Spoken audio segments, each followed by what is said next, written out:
Está no ar, o programa que leva a palavra que transforma, liberta e renova vidas. Começa agora, tempo de pregação, um momento de fé, reflexão e ensinamento direto do coração de Deus para o seu coração. Prepare sua Bíblia, abra o coração, porque Deus tem uma mensagem para você. Tempo de pregação, a palavra viva em ação.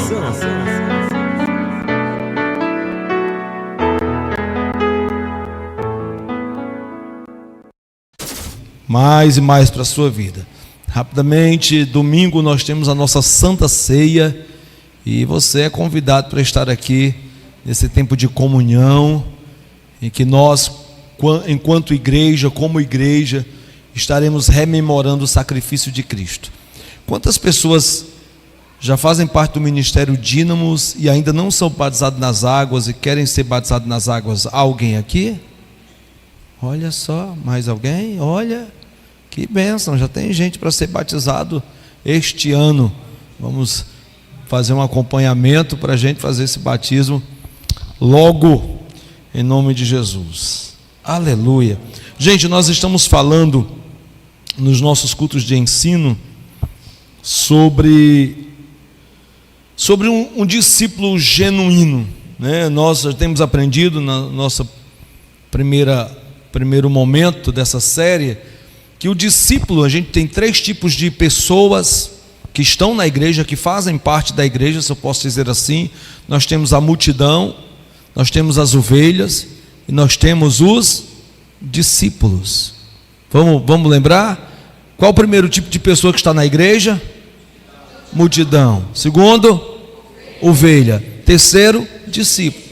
A multidão é aquela turma que o pão e o peixe é multiplicado. É aquele que vai ao Senhor pela cura do Senhor, por aquilo que Ele tem para curar, para alimentar. Essa é a característica da multidão. Ela sempre vai estar ali em busca do Senhor pelo que Ele tem para dar. Não é errado fazer parte da multidão. Todos nós conhecemos o Senhor a partir dessa turma da multidão. A gente está ali sedento, faminto, queremos que algo aconteça. Mas aí a gente descobre que há uma outra área. A gente pode ser pastoreado pelo Senhor. E como ser pastoreado? Que a multidão ela vai comer, ela vai ser curada, mas ela não volta para agradecer, ela vai embora. Mas a ovelha, ela começa a dizer assim: há algo nessa mesa, eu quero algo. Eu quero o que essa mesa tem. E ela começa a se alimentar e começa a descobrir que tem carrapichos, e o pastor vem e tira os carrapichos e coloca no ombro e dá água tranquila. Nós falamos até sobre isso, porque que ovelha tem que beber água tranquila? Porque o nariz da ovelha fica perto da boca, e se ela colocar a boca para beber água perto de água turbulenta, ela não vai conseguir, ela pode se afogar. Então as águas têm que ser tranquilas, e a ovelha vai para esse lugar. E a gente gosta de dizer, ter aprendido essa palavra, que ovelha sadia sempre dá cria. Ovelha sadia sempre dá cria. Ovelha sadia sempre dá cria. E é bem interessante sobre essa questão, porque essa ovelha, e é só no reino de Deus essas coisas acontecem. Ela começa a entender que ela precisa ganhar outra ovelha e cuidar de outra ovelha. E ela vai se transformar naquilo que nós chamamos de discípulo. E a ovelha, você fala com calma com ela, né? Você dá água tranquila, mas quando ela se transforma em discípulo, começa a ficar estranho. Por que fica estranho? Porque ele tem uma revelação, mas ele tem ainda algumas coisas para ser limpo. Ele acha que pode corrigir Jesus. Aí, como discípulo, Jesus olha para ele e diz: para trás de mim, Satanás. Então o discípulo, ele come uma comida mais, sabe, aqui alguém já ouviu falar de capitão? Né? Feijão com farinha apertado na mão. Isso, discípulo come mais ou menos isso. Discípulo, ele come uma comida que vai fortalecer mais a vida dele. Então essa é uma característica do discípulo. E nós estamos falando muito sobre discípulo esses dias, porque o nosso desejo é ser discípulo. E é interessante porque o discípulo, ele senta para aprender. A multidão não, mas o discípulo senta para aprender, ele ama aprender. Quando a Bíblia Sagrada diz assim, vamos colocar nesse texto, a gente sempre começa por ele, Mateus 5.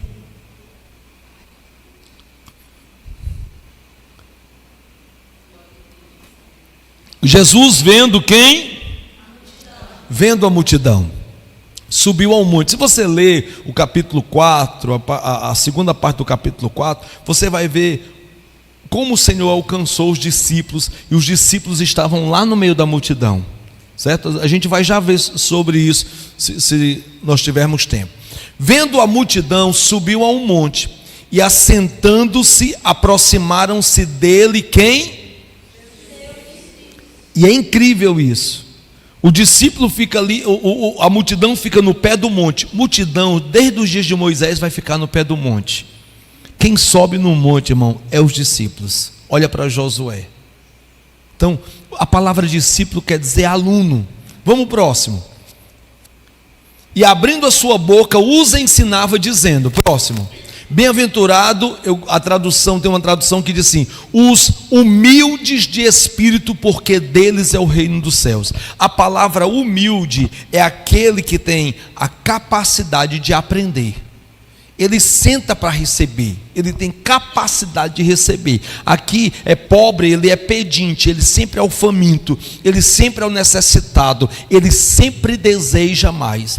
E é interessante que Jesus sempre convidou para estar perto dele faminto e sedento. Por quê? Porque o farto pisa favos de mel. Mas o faminto e o sedento, quando a gente está muito faminto pelas coisas de Deus, e alguém diz assim, vos cumprimento com a paz do Senhor, o outro está chorando, ai que presença. Mas quando a gente está farto, a gente perde a sensibilidade. E uma das coisas que discípulo jamais pode perder é a sensibilidade. É o coração quebrantado e contrito, é a sede, é a fome, é o desejo por mais de Deus. Você vai ver no primeiro momento do capítulo 4, que na verdade em Lucas, é Lucas que diz isso, que depois da pesca maravilhosa, Pedro diz assim, sai do meu barco porque tu és santo. Mas lá no capítulo 6 de João, Pedro olha para Jesus e diz, não, para onde iremos nós se só tu tens a palavra da vida? Essa é a proposta da transformação. Quando andamos com o Senhor, nós somos transformados. Então, em Atos, no capítulo 1, a gente viu que o discípulo, ele é aquele que imita o seu mestre. Vamos lembrar, discípulo, a palavra discípulo quer dizer aluno. Ele imita o seu professor. E Jesus, ele diz isso, basta o discípulo parecer com o seu mestre e o servo parecer com o seu Senhor. O que Jesus estava me dizendo? Ele estava me dizendo que eu tenho que ser como ele é. E uma característica de Cristo, do capítulo 1 de Atos, é o seguinte: não só fazia, mas também ensinava. Um discípulo nunca ensina o que não faz. Um discípulo só pode ensinar aquilo que ele faz. Você entende isso? Eu não posso falar de família se eu não consigo cuidar da minha família. Eu não posso falar de coisas que eu não consigo fazer. O discípulo só pode ensinar o que ele faz. E Jesus, não só, Atos 1:1, escrevi o primeiro tratado ao Teófilo relatando das coisas que Jesus começou a fazer e a ensinar. Quando é que Jesus ensinou? Depois que fez. Vamos próximo, nós já falamos sobre isso aqui. Até o dia em que depois de haver dado o mandamento, deixa eu ler na minha tradução, até o dia que foi recebido em cima. Eu gosto disso aqui. Uma das coisas que o discípulo faz, irmãos, ele termina o que começa. Eu não sei se nós falamos sobre isso aqui. a palavra sábado ou shabat, no original não é descanso, é cessação, de cessar. Por isso que as pessoas às vezes escolhem um dia para guardar. Isso não é descanso. O que é descanso? É quando eu termino o que comecei. Eu já falei isso para nós aqui, eu acho bem interessante isso. Tem gente que acha que descanso é dormir. Irmão, quantas vezes eu dormi e me acordei mais cansado ainda? Quem já passou por isso? Ainda bem que eu não, com muito carinho, põe a mão nas minhas palavras, eu não sou doido sozinho. Então assim, quantas vezes a gente vai passar férias nos cantos e volta cansado? Vai pro final de semana, rapaz, hoje eu vou curtir, eu vou para uma praia, que eu estou cansado de escola bíblica. E na segunda-feira você está super cansado. Porque descansar não é folgar. Descansar é terminar. E às vezes eu me sinto cansado por ainda existirem demandas na minha vida. Ok? Então ele diz até o dia em que foi recebido em cima. Se você ler, depois leia lá na carta aos Hebreus capítulo 4, Paulo vai comparar o descanso de Cristo com o descanso de Deus. E ele vai dizer, vamos colocar no capítulo 2, versículos 2, acho que 2 e 3 de Gênesis. Gênesis 2, 2 e 3.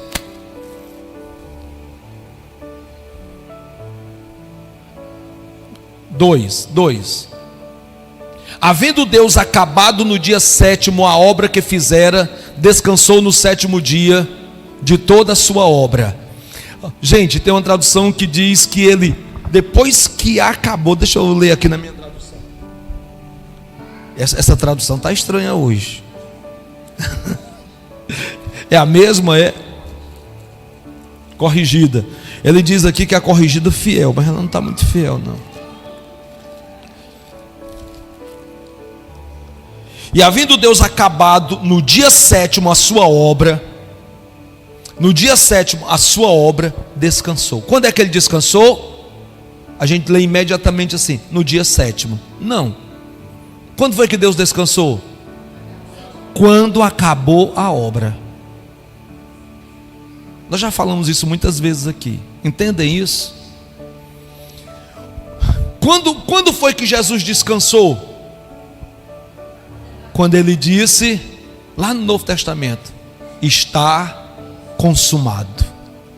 Se você ler a carta aos Hebreus, capítulo 4, ele vai dizer que essas duas acontecem. Quando ele acabou, terminou o seu propósito, ele descansou. Olha o que é que Paulo diz, não que eu já tenha terminado, mas eu prossigo. Então uma das características dos discípulos, irmãos, é aquele que cumpre o propósito de Deus, até ter sido recebido em cima. Esse é o exemplo de Cristo. Um discípulo, ele precisa entender quando o seu propósito termina. Deixa eu dizer logo isso. O discípulo precisa entender o seu propósito. Eu nunca vou poder entender quando é que o meu propósito termina se eu não sei nem qual é o meu propósito. Nós temos aprendido que existem duas datas importantes na nossa vida, uma quando a gente nasce e a outra quando a gente descobre por que nasceu. Ok? Aqui, vamos colocar em Mateus 16, eu acho que a partir do 15. Mas vós, continuou ele, quem dizeis que eu sou? Respondendo Simão Pedro diz, tu és o Cristo, filho do Deus vivo. Então Jesus lhe disse, bem-aventurado és Simão Barjona, porque não foi carne e sangue quem te o revelaram, mas meu Pai que está no céu. Próximo. Também eu te digo que tu és Pedro. Olha só que coisa interessante. O nome do homem aqui é Simão, mas Jesus dá a ele uma identidade, a identidade de uma pedra pequena, Petros, de uma pedra pequena. Quando é que Pedro tem a identidade de uma pedra pequena? Quando ele dá a identidade de Deus, ou quando ele tem uma revelação de quem é Deus. Quando é que eu vou descobrir minha identidade? Quando você descobrir quem Deus é. A nossa identidade é revelada na minha vida de comunhão com Deus. Está dando para me entender? Está fazendo sentido isso para você? Então o discípulo, ele precisa conhecer a sua identidade. Quando é que eu conheço a minha identidade? Quando eu tenho tempo a sós com Deus. Eu não vou ter tempo de falar desse texto aqui hoje, eu já falei outras vezes. Irmãos, é importantíssimo, nós vamos dar uma aula sobre isso, sobre os 5 passos de um tempo a sós com Deus. Nós precisamos ter tempo a sós com Deus. Quando nós temos tempo a sós com Deus, nós temos uma revelação de quem Deus é. Eu não sei se eu já falei aqui, mas eu acho que eu já falei lá em Fortaleza, que o propósito do profeta do Antigo Testamento era guiar o povo, e do Novo Testamento é edificar a igreja. O Novo Testamento, o profeta do Novo Testamento não tem o propósito de guiar o povo, de dar direção ao povo. No Antigo Testamento, o povo ia ao profeta buscar uma direção. No Novo Testamento, o profeta profetiza na igreja por uma edificação. O propósito é edificar a igreja. Presta atenção nisso. Por que no Novo Testamento é assim? Porque no Novo Testamento todos nós temos o Espírito Santo. No Antigo Testamento só os profetas, pessoas específicas tinham o Espírito Santo. Então por isso que eles iam atrás do profeta. E o que acontece hoje? Por que precisa de profeta? Porque quando eu preciso de uma direção, aonde eu vou? Quem se arrisca? Eu vou falar com Deus. Eu vou buscar de Deus. Ele me dá uma direção. E por que a gente precisa do profeta? Porque depois que Deus me dá uma direção, Deus levanta um profeta na igreja, e o profeta profetiza para fulano de tal dos anzóis, e começa a dizer coisas, e ele diz: olha, Deus já falou isso comigo. Aí a igreja diz: Deus está caminhando no nosso meio. A igreja se sente cuidada, protegida, edificada. Ai, Espírito Santo, você entende isso? Nós como igreja, aleluia, precisamos de uma direção do Espírito. Então eu preciso conhecer a minha identidade para conhecer o final do meu propósito. E quando eu conheço a minha identidade, eu acho tremendo isso, porque o meu chamado, irmão, é algo que eu pago para fazer. A minha profissão é algo que eu recebo para fazer. Vou repetir isso. O meu chamado é algo que eu pago para fazer. A minha profissão é algo que eu recebo para fazer. Eita Jeová, não sei se está fazendo sentido para você. Toda pessoa, e eu vou dizer outra coisa. Talvez você diga: eu não quero chamado, não, eu quero profissão. A sua profissão lhe faz comer o suficiente. O seu chamado lhe faz prosperar e transbordar. Eita Jeová. A sua profissão lhe faz suar e cansar. O seu chamado tira o seu sono e você não se cansa. A sua profissão, você tem que ter um lugar adequado, bom e bonito para fazer. O seu chamado, em qualquer lugar você faz daquele lugar um lugar diferente.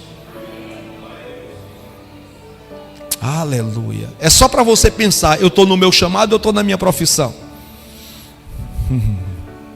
Pensa sobre isso. Onde você está? Como é que você se sente? Cara, eu me sinto cansado, sobrecarregado, eu me sinto assim. Opa, talvez isso seja a sua profissão. Nada contra a profissão, viu? Mas o chamado, ele sempre é gerado por um descanso. A profissão é algo que vem da queda, mas o chamado é algo que vem de Deus. Ai, Deus bendito. Eu não sei se está fazendo sentido isso para você hoje. Aleluia. Então eu tenho que entender, irmãos, que existe uma trajetória que eu tenho que concluir como discípulo. Depois de ter dado mandamentos pelo Espírito Santo aos seus apóstolos que escolhera,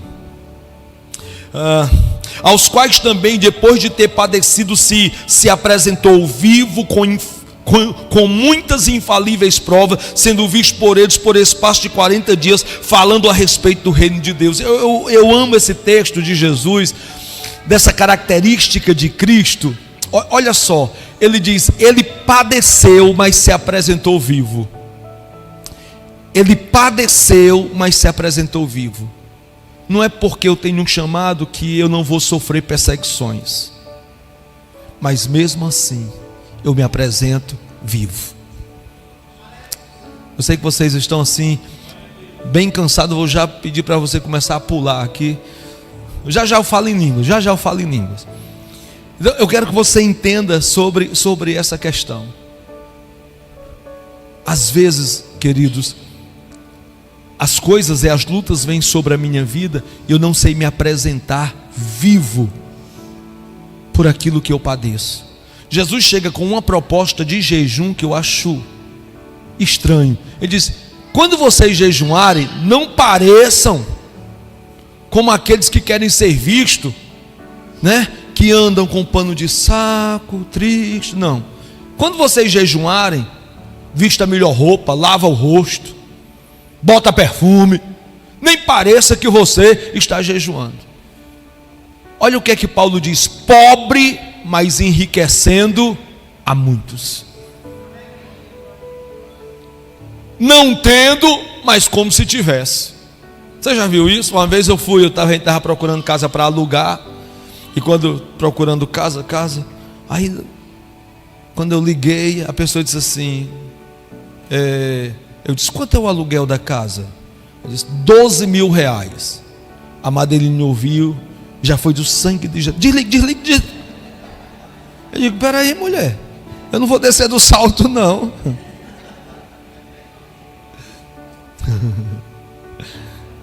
Eu não vou parecer pobre, mas enriquecendo a muitos. Eu me apresento vivo. E essa é uma característica muito forte. Lembra da mulher lá, da mulher de Sunem, né? Que a Bíblia diz que perguntaram: como é que está o teu marido? Está bem. Como é que tu está, mulher? Estou bem. Como é que está teu filho? Vai tudo bem. E o filho estava morto, mas vai tudo bem. Então eu preciso, irmãos, mesmo em dias difíceis, pedir ao Espírito Santo: põe um sorriso nos meus lábios, põe uma alegria no meu coração. E eu preciso dizer isso: felicidade é uma questão da emoção, mas alegria é uma questão do Espírito. A minha alegria, a minha felicidade sempre ela vai necessitar de uma circunstância, mas a minha alegria no Espírito, por isso que a alegria do Espírito é um ingrediente do fruto do Espírito. Quando esta alegria está em mim, independente de como esteja a situação dentro de mim, a alegria do Senhor permanece. Por isso que a Bíblia diz: alegrai-vos no Senhor. Outra vez vos digo, alegrai-vos. Sabe por que Paulo repete isso? Eu já estou mudando aqui, mas eu volto já para o nosso texto. Sabe por que Paulo repete isso? Porque na Bíblia, gente, a alegria é coisa séria. Ele diz isso aos Filipenses, ele diz isso aos Tessalonicenses: alegrai-vos sempre. E é interessante porque ele diz: orai sem cessar e alegrai-vos sempre. Orai sem cessar e alegrai-vos sempre. Se existem duas coisas que é muito parecida, é oração e alegria. Ora sempre e se alegra sempre. Ora sempre e se alegra sempre. A característica do discípulo é essa: é você se posicionar como homem de Deus, mesmo nos dias da adversidade, do problema, da luta. Aleluia. Deixa eu ir mais avante. E estando com eles, determinou-lhes que não se ausentassem de Jerusalém, mas que esperassem a promessa do Pai. E ele disse: que de mim ouvistes. Existe uma questão no processo do discipulado, é que o discípulo ele precisa ser cheio do Espírito Santo. Não vai dar tempo a gente falar sobre isso hoje. O discípulo ele precisa ser cheio do Espírito Santo. Mas para ele ser cheio do Espírito, ele ser dependente do Espírito, ele precisa ficar onde o Senhor disse que era para ele ficar. Existem coisas na vida, e deixa eu ler esse texto. Eu não preparei ele, mas eu acho que é Lucas 16.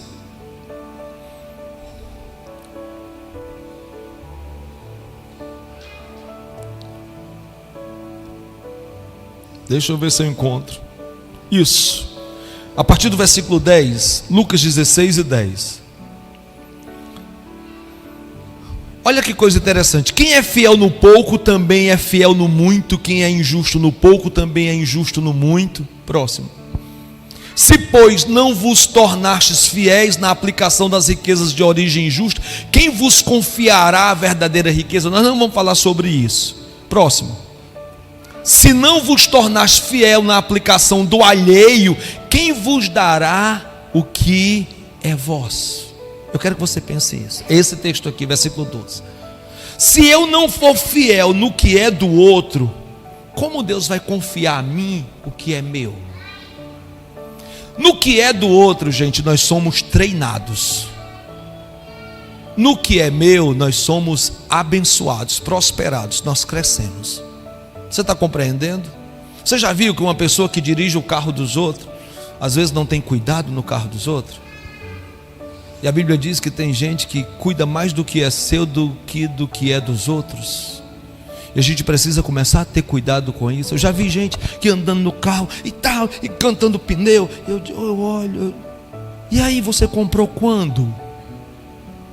Não, e nem era meu, o carro era de outra pessoa. Eu disse, como é que você age dessa maneira? E quando for entregue o que é seu, como é que você vai tratar? Então, quando eu sou fiel no que é do outro, você está aqui, está me entendendo?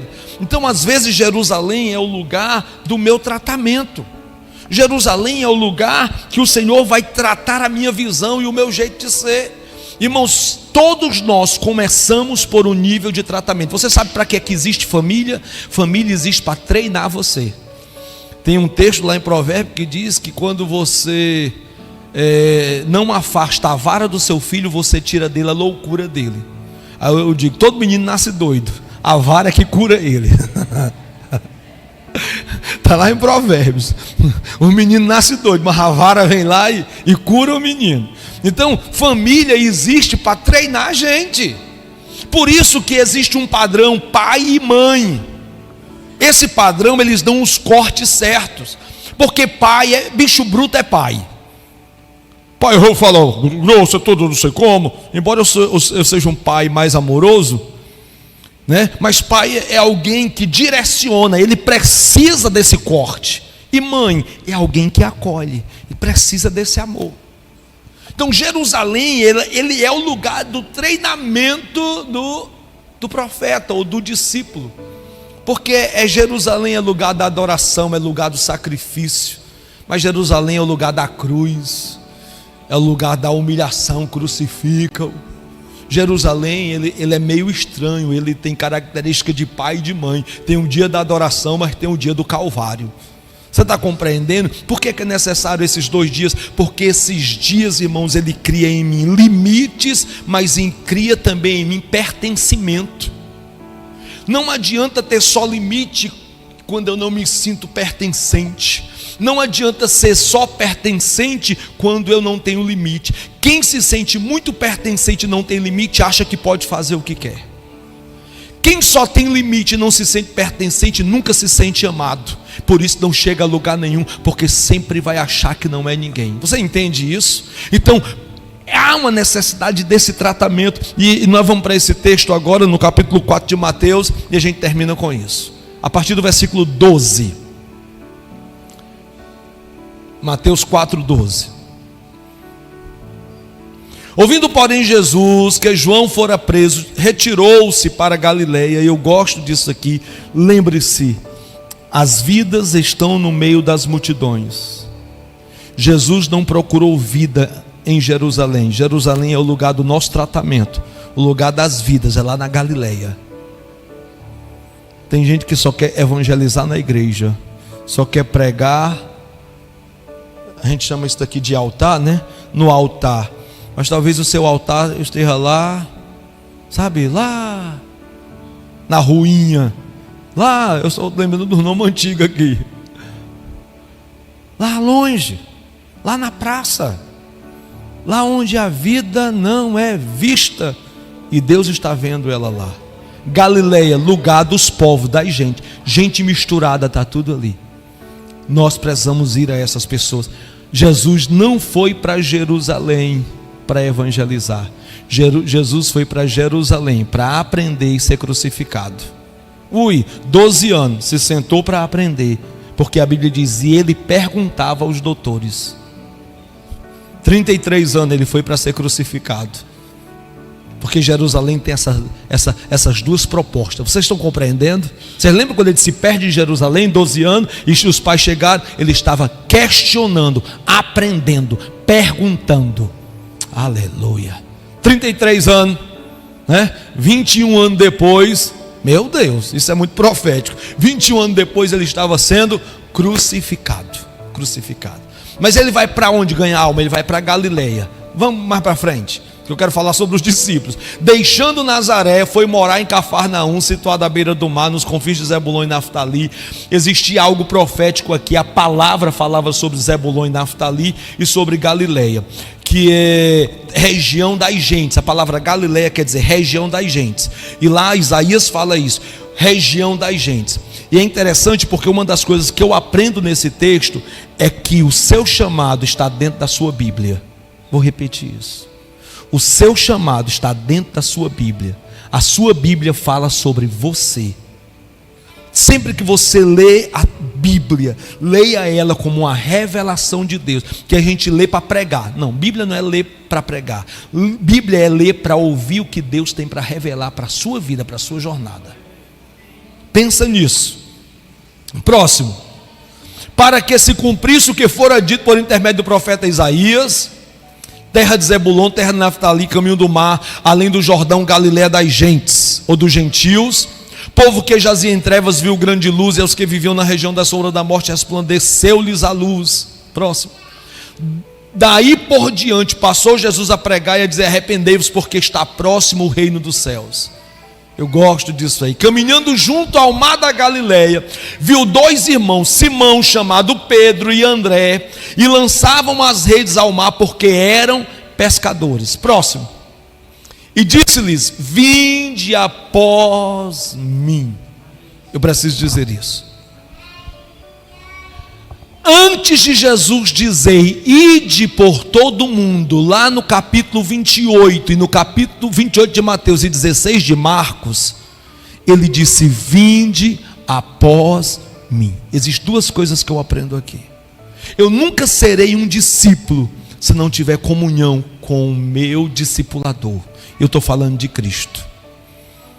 Eu nunca serei um discípulo se eu não tiver tempo a sós com Ele. Você está compreendendo? Eu preciso, vinde após mim. Aleluia. Aleluia. Eu preciso ter tempo com Deus. Outra coisa que eu aprendo: vinde após mim. Lembra o que é que Jesus diz a respeito do Pai no versículo 19, capítulo 5 de João, que ele diz assim: eu não faço nada sem antes não ver o meu Pai fazendo. Outra coisa que eu aprendo: o discípulo tem que fazer como Jesus fez.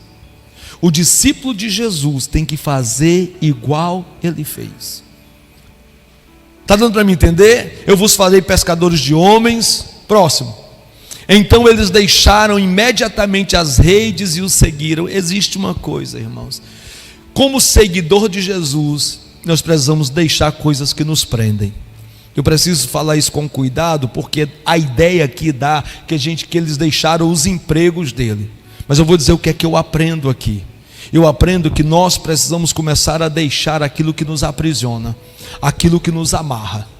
Existem áreas da nossa vida que, quando a gente começa a andar com Jesus, começa a ser revelado na vida da gente coisas que a gente não sabia que sabia. Você entende isso? Saber que saber? Tem coisas na vida da gente que a gente não sabe que sabe, até que Jesus começa a trazer à tona. E é interessante porque lá no Salmo 139, o salmista termina o texto dizendo assim: olha se há em mim algum caminho mau e me coloca no caminho reto, ou no caminho eterno. E a proposta é exatamente essa. O discípulo, ele é alguém que se desfaz do seu eu para se fazer da vontade de Cristo. Mais tarde, Paulo, ele diz assim: tudo que eu aprendi eu considerei esterco por causa de Cristo. Oh meu Deus. Eu quero que você pense. Vamos ver o próximo. Passando adiante, viu outros 2 irmãos, Tiago, filho de Zebedeu, e João, seu irmão, e estavam no barco em companhia de seu pai, consertando as redes, e chamou-os. Próximo. Então eles, no mesmo instante, deixando o barco e seu pai, o seguiram. Alguém tem que deixar as redes, alguém tem que deixar os barcos, alguém tem que deixar o pai. A minha pergunta é: o que é que eu tenho que deixar? Eu só vou saber o que é que eu tenho que deixar quando eu começar a andar com Jesus. Aleluia. E é incrível, irmãos, que essas coisas não acontecem porque eu estou falando ou pregando aqui, não. É quando a gente começa a andar com Jesus, começa a vir coisas da nossa vida que diz: cara, eu não posso mais falar assim não. E aí, chapa, e aí, mano? Cara, eu não posso mais falar assim não. Mas às vezes esse não é nem o seu problema. Nós temos um garoto lá em Fortaleza que ele só diz: e aí, varão? E aí, varão? Cara, isso é benção, meu irmão. E é um menino de Deus, ganhador de alma, um menino de Deus. Ele só fala assim. Tem outras coisas que ele disse: Marciano, varão, pastor Marciano, varão, tem umas coisas da minha vida que está meio errada, a gente precisa conversar. E ele sabe que são aquelas coisinhas que estão prendendo ele.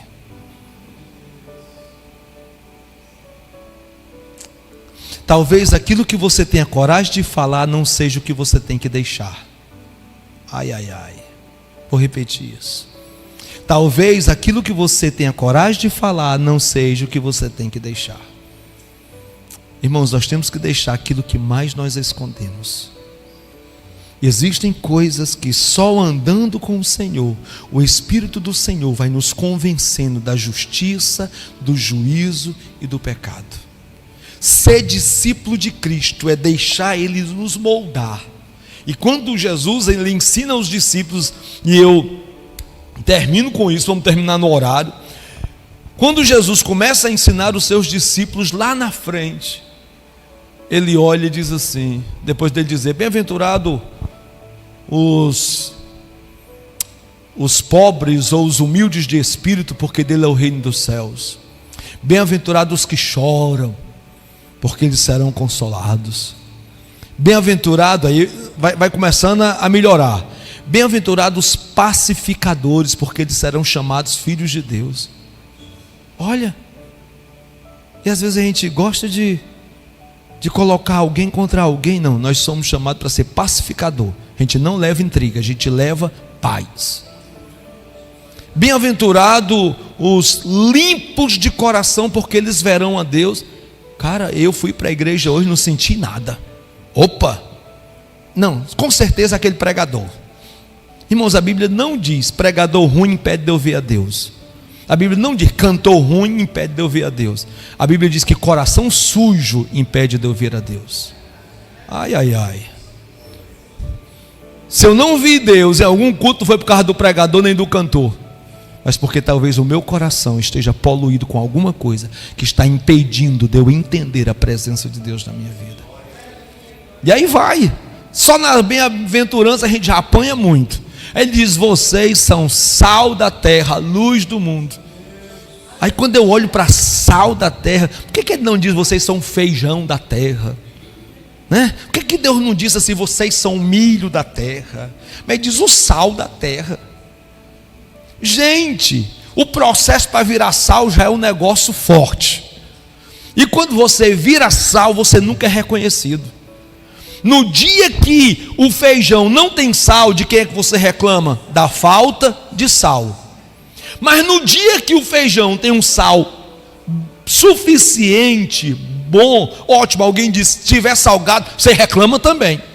Você, eita que feijão, tem sal demais. Não tem sal. Mas no dia que o tempero está bem, está no nível, aí você diz, ô feijão gostoso, ninguém nem lembra do pobre do sal.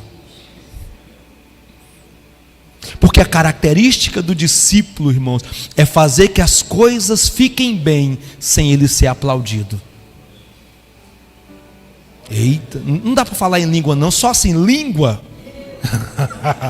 Eu quero que eu quero que a gente comece a pensar sobre isso enquanto discípulo. Aí a coisa vai melhorando, porque, irmãos, com Jesus sempre melhora.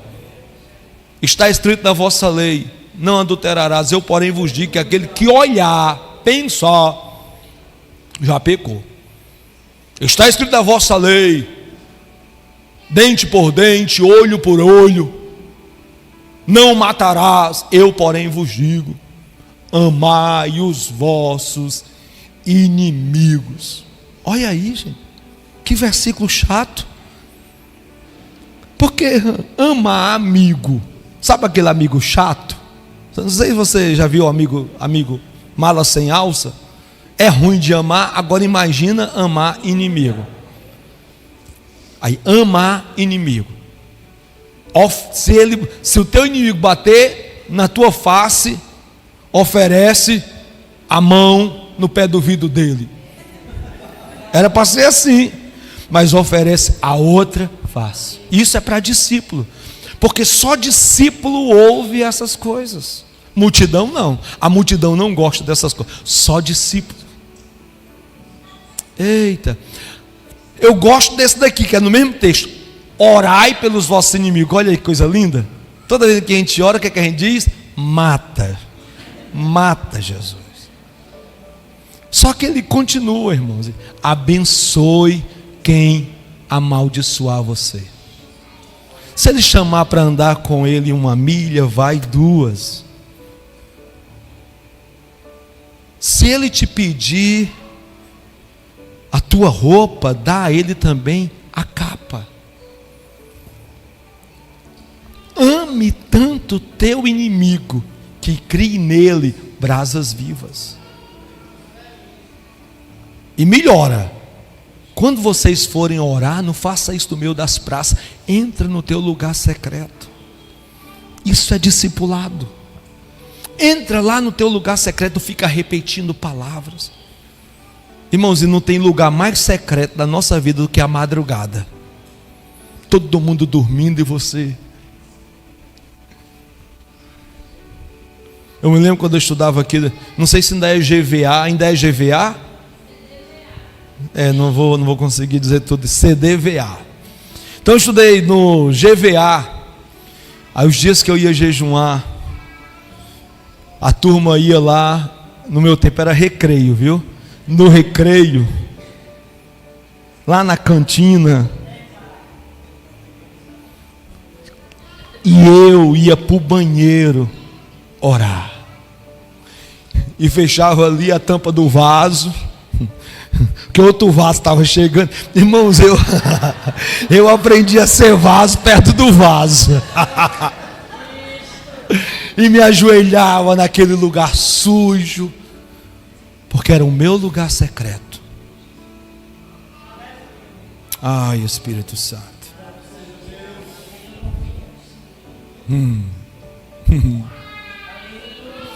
Aleluia.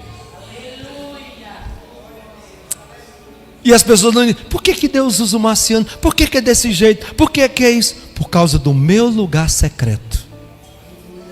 E a Bíblia diz: o Deus que te vê no secreto te exaltará publicamente. Eu gosto do termo abençoará. Aleluia.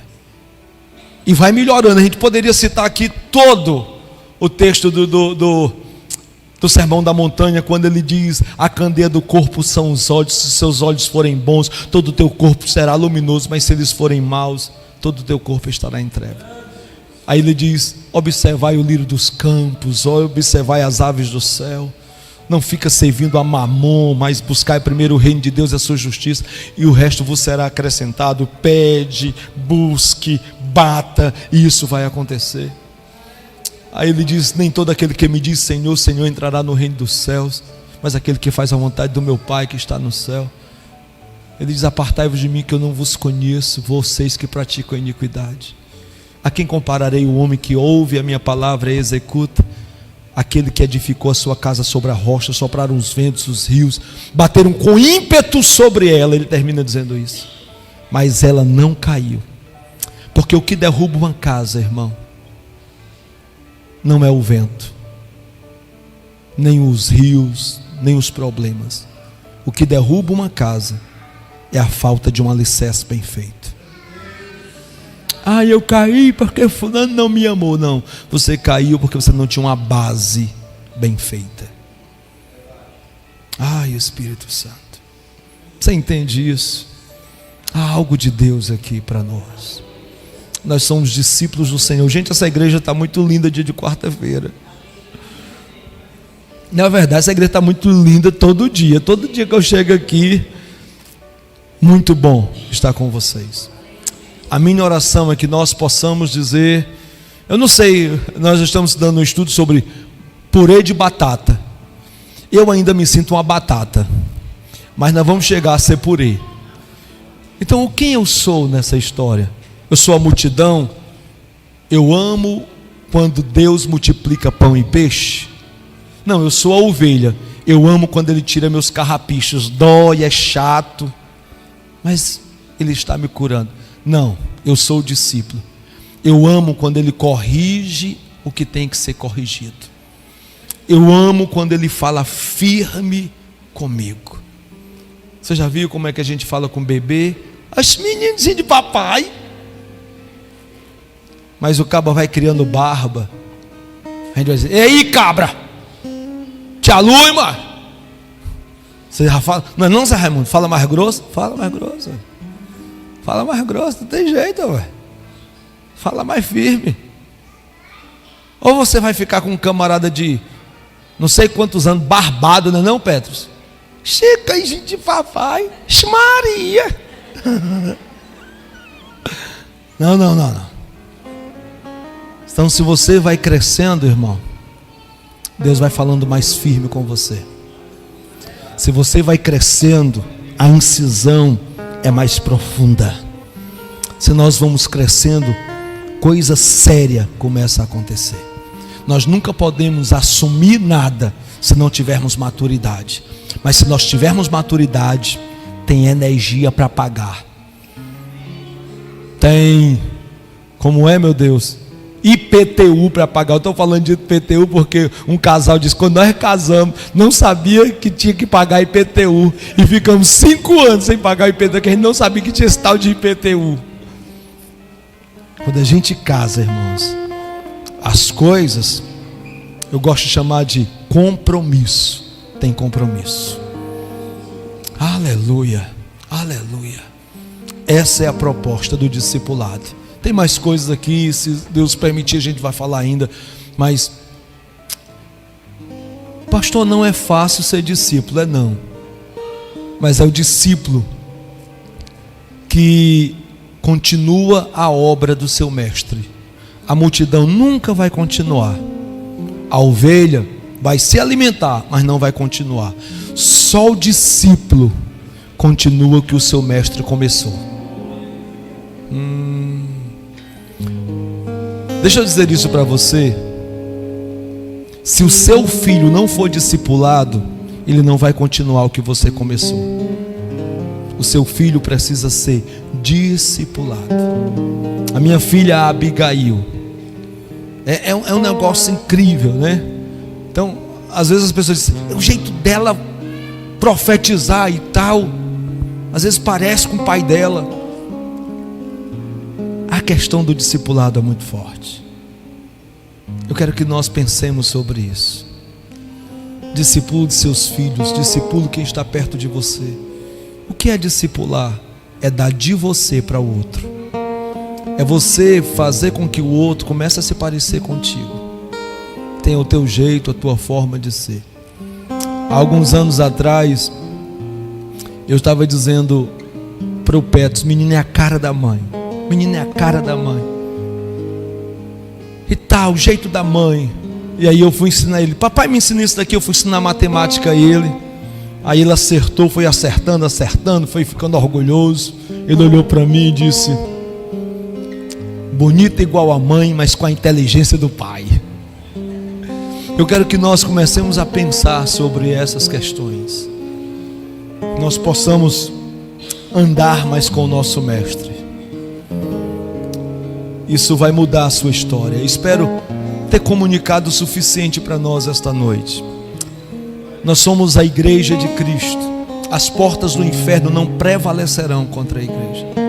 E nós precisamos nos levantar numa autoridade, como o exército de Deus, e dizer a Satanás: aqui não, alto lá, aqui não, aqui não, aqui não. Você entende isso? O mar vai se acalmar, o gadareno vai ser liberto, as vidas serão transformadas, porque você vai pregar o reino de Deus. Vamos para Galileia. Eu quero convidar você, vamos para Galileia. Vamos para Galileia e vamos fazer discípulos de todas as nações. E nós vamos batizá-los em nome do Pai, do Filho e do Espírito Santo. Como é que eu termino isso aqui? Já sei como é que eu termino. Com o Vieira cantando, orando, impetrando as bênçãos, encerrando esse momento. Eu espero que o Senhor tenha falado ao seu coração, e que essa noite nós possamos dizer: Deus, eu quero ser discípulo. Eu quero ser discípulo. Sem pressão, tá bom? Não se sinta pressionado para ser discípulo não, porque eu acho que o desafio foi forte. Mas se você deseja, comece a dizer: Deus, eu quero ser discípulo. Aleluia. Aleluia.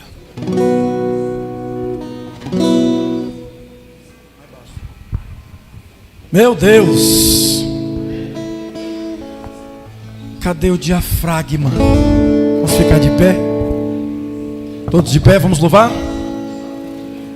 Quem sabe canta, solta a voz e louva a Deus comigo. Vamos terminar este culto louvando o nome do Senhor e exaltando o seu santo nome.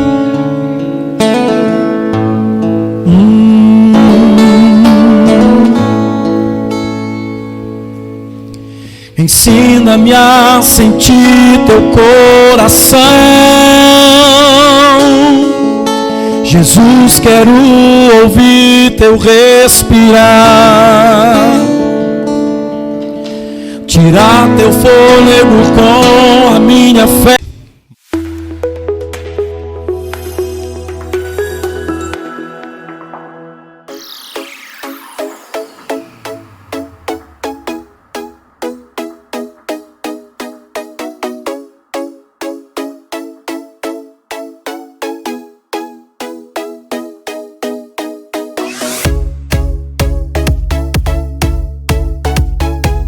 Você que quer comer no melhor espetinho da cidade de Quixadá, vem para o Espetinho Neném. Abrimos às 5 horas da tarde e fechamos às 11 horas da noite. Temos o nosso espetinho, baião de 2 e arroz cremoso, e suco natural e refrigerante. Nosso endereço é Rua Nossa Senhora Rainha do Sertão, número 87. Vem!